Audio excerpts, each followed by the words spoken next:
I saw my sister's message. I love you. And it was addressed to my husband. How could this happen? Could your own family do this to you? The New York City skyline shimmered outside my window, a blurry kaleidoscope of lights reflecting off the falling snow. 2025. It should have been a good year. I had a great job, a comfortable apartment overlooking Central Park, and, or so I thought, a loving husband, Mark. And then there was Sarah, my younger sister, always seemingly in my shadow, always the struggling artist while I was the successful lawyer. I scrolled back through the messages, my fingers trembling. Sarah's words, I miss you, thinking of you, can't wait to see you, now felt like shards of glass, cutting deeper with each read. The dates aligned with Mark's supposed business trips. Lies, all lies. Rain pattered on my window as I sat in silence. The digital clock on my bedside table glowed ominously. 3:12 a.m. I couldn't sleep, couldn't breathe. The air in the room felt thick, suffocating. What would you do? How would you react? My phone buzzed. An unknown number. Don't dig too deep. A chill snaked down my spine. But the walls seemed to close in on me. The constant hum of the office, a deafening reminder of my shattered reality. I excused myself, went to the bathroom, and stared at my reflection. A stranger stared back, eyes red-rimmed, face pale. I had to find out the truth, no matter how much it hurt. I decided to start with Mark's phone. He always left it on the kitchen counter when he showered. A risky move, I know, but I was desperate. His password was still our anniversary date. Predictable. I navigated to his messaging app. Nothing incriminating on the surface. He'd been clever. Too clever. Then I spotted it. A hidden folder. It required a separate password. I tried a few obvious ones. Sarah's birthday, their pet names for each other. Nothing worked. Frustration boiled inside me. This was deliberate. That evening, I cooked dinner, forcing a smile as Mark walked through the door. How was your day, honey? I asked, my voice betraying none of the turmoil inside. Good, good, he replied, kissing me lightly on the cheek. His eyes flickered nervously. Did he suspect something? Later, as he slept, I went back to the hidden folder. I stared at the password prompt, my mind racing. Then it hit me. Our childhood dog's name. I typed it in. The folder opened. Inside were dozens of photos, videos, and messages. Explicit, undeniable proof of their affair. My heart hammered in my chest. I felt sick, betrayed, utterly humiliated. How could they do this to me? How could they look me in the eye and lie so easily? I wanted to scream, to lash out, but I knew that wouldn't solve anything. I needed to think, to plan. Can we meet for coffee? I asked, trying to keep my voice steady. Sure, she said, sounding surprised. Where? We met at a small cafe in Greenwich Village, a place we used to frequent as kids. The aroma of coffee hung heavy in the air, but I couldn't taste it. I felt numb, detached, like I was watching a movie of my own life. So, Sarah said, stirring her latte. What did you want to talk about? I took a deep breath. I know about you and Mark. Her face paled. What are you talking about? She stammered, her eyes darting around the room. Don't insult my intelligence, Sarah. I've seen the messages, the photos, everything. Tears welled up in her eyes. I'm so sorry, she whispered. It just happened. I didn't mean for it to go this far. You didn't mean for it to go this far, I repeated, my voice rising. You slept with my husband. You betrayed me, your own sister. I know, she sobbed. I was weak. He makes me feel things I've never felt before. I stared at her, disgust rising in my throat. What would you have done if you were me? I asked, my voice barely a whisper. The following days were a blur. I threw Mark out, changed the locks, and started divorce proceedings. He begged for forgiveness, swore it was a mistake, but I was done. The trust was broken, shattered beyond repair. But as I began to piece my life back together, I started to notice something strange. Sarah had been unusually comfortable. She'd always struggled financially, relying on odd jobs and the occasional handout from me. But suddenly, she seemed flush with cash. New clothes, expensive dinners, a down payment on a condo in Brooklyn. Where was this money coming from? One night, I was looking through old family photos, trying to distract myself from the pain. I came across a picture of my father, taken shortly before he died 10 years ago. In the photo, he was holding a document. I zoomed in. It looked like a bank statement. Something about the logo seemed familiar. I did some digging online and discovered that my father had a secret offshore account, an account none of us knew about. Could there be money in it? I remembered overhearing my parents arguing about money years ago. Something about an investment gone wrong. Could this be related?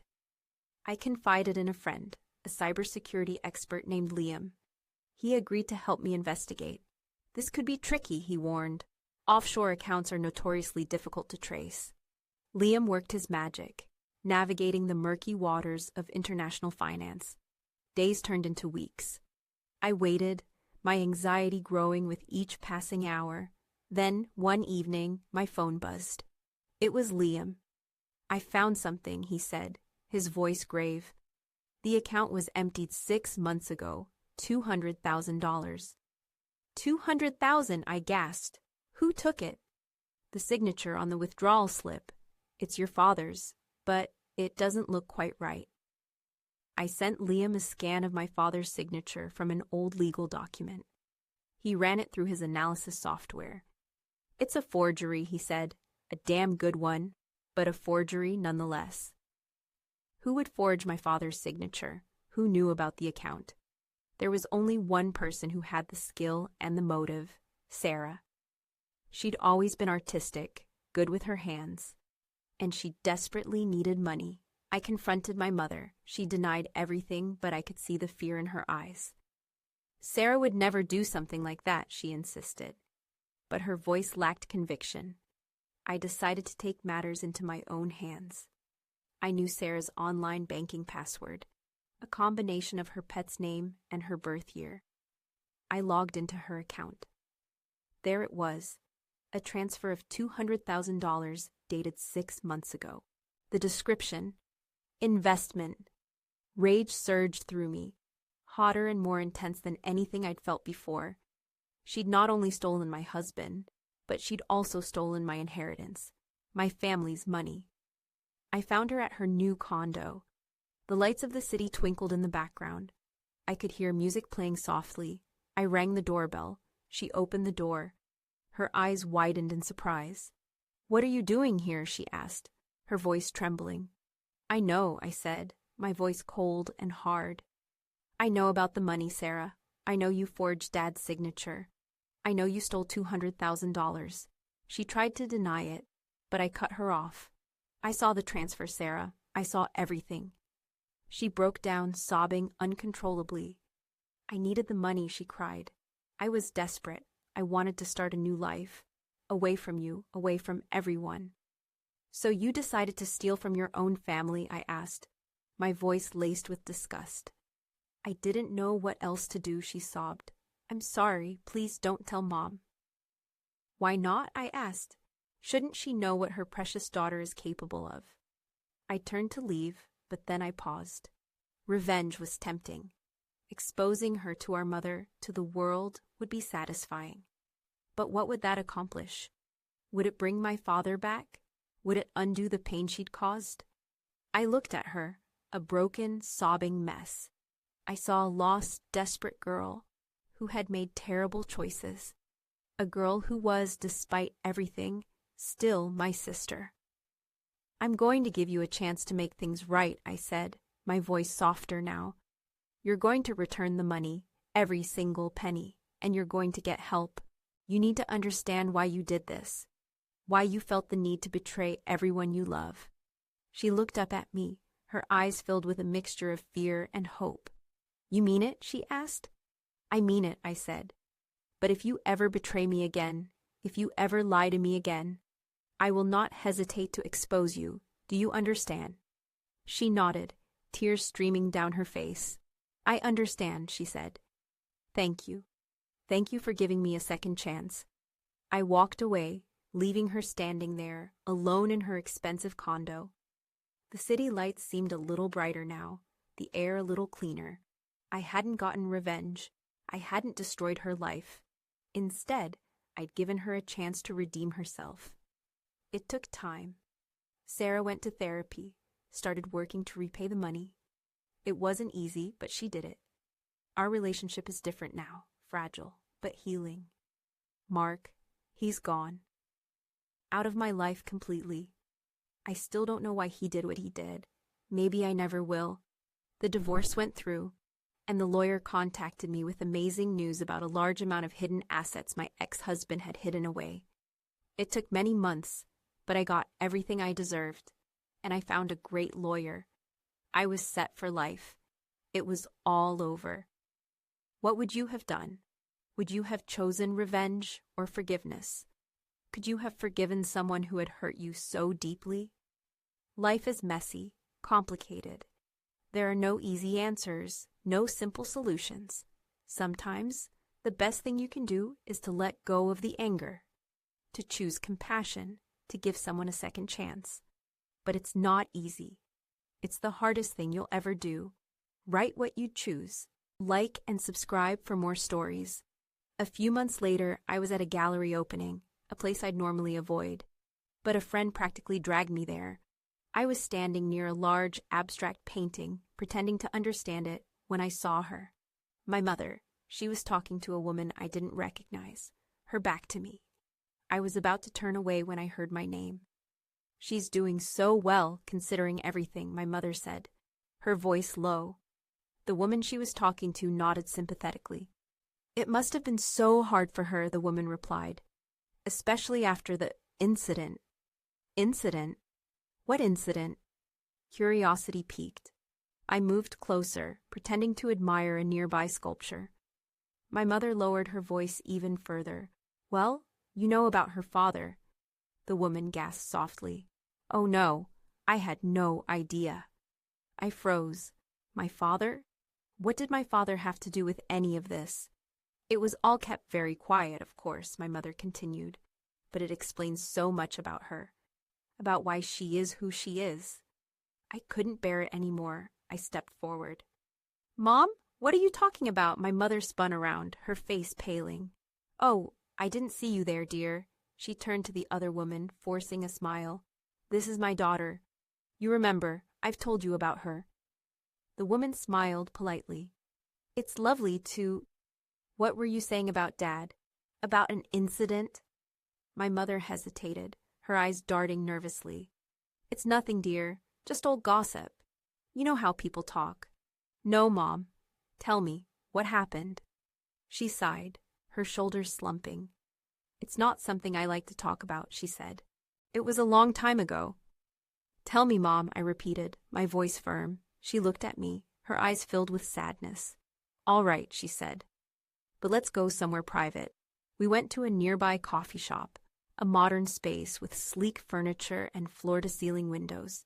The rain had stopped, and the city lights twinkled outside, reflecting in the wet streets. We sat down at a small table near the back, away from the other patrons. "Your father," my mother began, her voice trembling. He had a gambling problem." I stared at her, stunned. My father, a gambler, it seemed impossible. He was always so responsible, so meticulous. "He lost a lot of money," my mother continued. "Money we didn't have. He got into debt, deep debt." "And?" I prompted, my heart pounding in my chest. "And he borrowed money from some unsavory people." "What kind of people?" I asked, my voice barely a whisper. She shook her head, her eyes filling with tears. "It doesn't matter," she said. "The point is, he couldn't pay them back. They started threatening him, threatening us." "Threatening you?" I asked, my voice rising. "Yes," she said. "They said they would hurt us if he didn't pay." I was terrified. "So what did he do?" She took a deep breath. He took out a second mortgage on the house, without telling me." "He what?" I gasped. "He forged my signature," she said. He took out a second mortgage and lost it all gambling. Then he got sick. He died soon after. I sat there in stunned silence. My father, the man I had always admired, was a liar, a gambler, a forger. And he had put our family in danger. "Why didn't you tell me this before?" I asked, my voice trembling. "I was ashamed," she said. "I didn't want you to know what kind of man your father really was. I wanted you to remember him as someone good." I shook my head, tears streaming down my face. "You should have told me," I said. "I deserve to know the truth." I left the coffee shop feeling numb, betrayed once again. First Mark, then Sarah, and now my own father. Was there anyone I could trust? Was my whole life a lie? I walked aimlessly through the streets of New York, the city lights blurring through my tears. I found myself in a deserted alleyway, the neon lights flashing over my head. My phone buzzed. An anonymous message. "You're getting close. Stop digging or you'll regret it." I froze, my heart pounding in my chest. Who was sending these messages? Who wanted me to stop digging into my family's past? Was it Sarah? Was it someone else entirely? I went to Liam's office, the small, cluttered space, a refuge from my chaotic life. "I need your help," I said, my voice shaking. "Someone is threatening me. They know I'm investigating my father." Liam frowned. "This is getting serious," he said. "We need to find out who's behind this." He started tracing the anonymous messages, using his cybersecurity skills to track the sender's location. It was a slow, painstaking process. Days turned into nights. I waited, my anxiety building with each passing hour. Then, one morning, Liam called me. "I've got something," he said, his voice excited. "I've traced the messages. They're coming from your mother's computer." My mother? It seemed impossible. Why would my own mother threaten me? I confronted her again, this time at her apartment. A cozy space filled with family photos. "Mom," I said, my voice trembling, "are you sending me anonymous threats?" She stared at me, her face pale. "What are you talking about?" she asked. "Don't lie to me, Mom," I said. Liam traced the messages. "They're coming from your computer." She burst into tears. "I'm sorry," she sobbed. "I didn't mean to scare you. I just wanted you to stop digging. I wanted to protect you." "Protect me from what?" I asked. "From the truth," she said. "The truth about your father." "I already know the truth about my father," I said. "He was a gambler, a liar, a forger." "There's more," she said, her voice barely a whisper. "More?" I asked, my heart pounding in my chest. What else could there possibly be? She took a deep breath. "Your father, he wasn't just gambling," she said. "He was involved in something else, something dangerous." "What are you talking about, Mom?" I asked, my voice shaking. "He was laundering money," she said, "for someone very powerful, and he was stealing from them to pay off his debts." "Stealing?" I gasped. "He got in way over his head, and when he died, they came looking for the money." "Who came looking for the money?" I asked, my voice barely audible.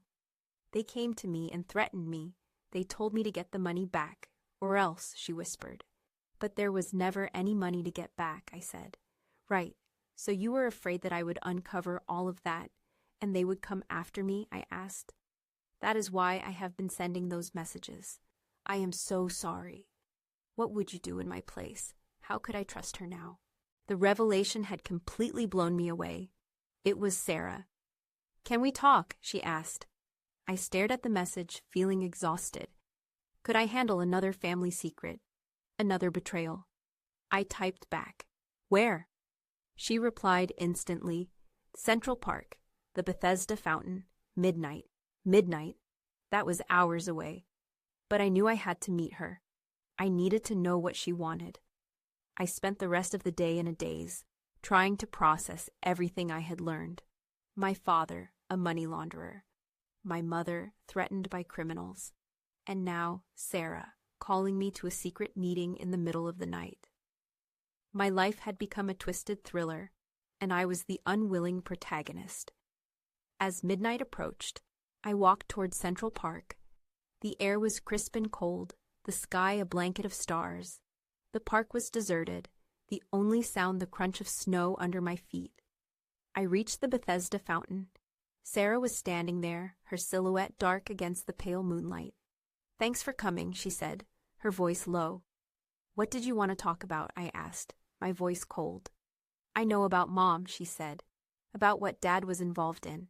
I stared at her, stunned. "How do you know?" I asked. "Mom told me," she said. "She was scared. She didn't know what to do. She thought you were in danger, and she did what she thought was best." "By threatening me?" I asked, my voice laced with sarcasm. "She didn't mean to scare you," she said. "She just wanted you to stop digging." "But why did she tell you and not me?" I asked. She looked down at her feet. "Because after what happened between us, she trusted you the least." I opened my mouth to speak, but no words would come out. The cold seeped into my bones. The betrayal was layered, like some toxic onion I kept peeling. "So she tells the sister who slept with my husband that I'm in danger? That's rich, Sarah." My voice was brittle, barely a whisper above the wind whistling through the bare trees. Sarah flinched. I know.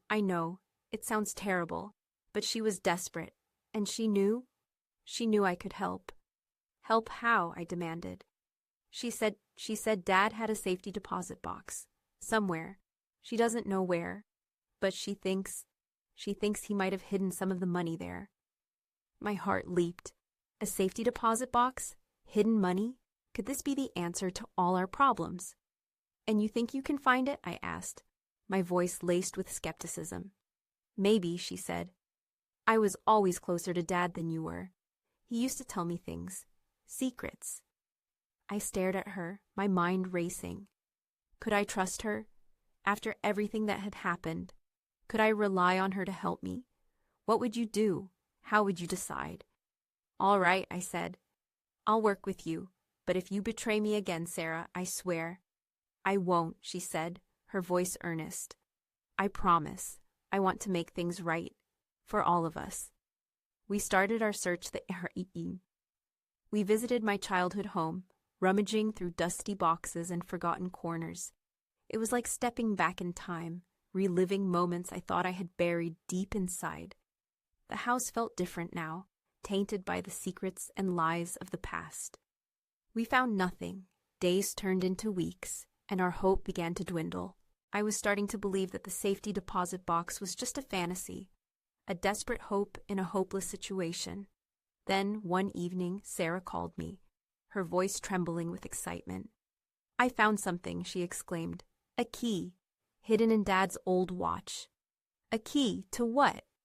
We met at my apartment, the city lights twinkling outside my window. Sarah showed me the key.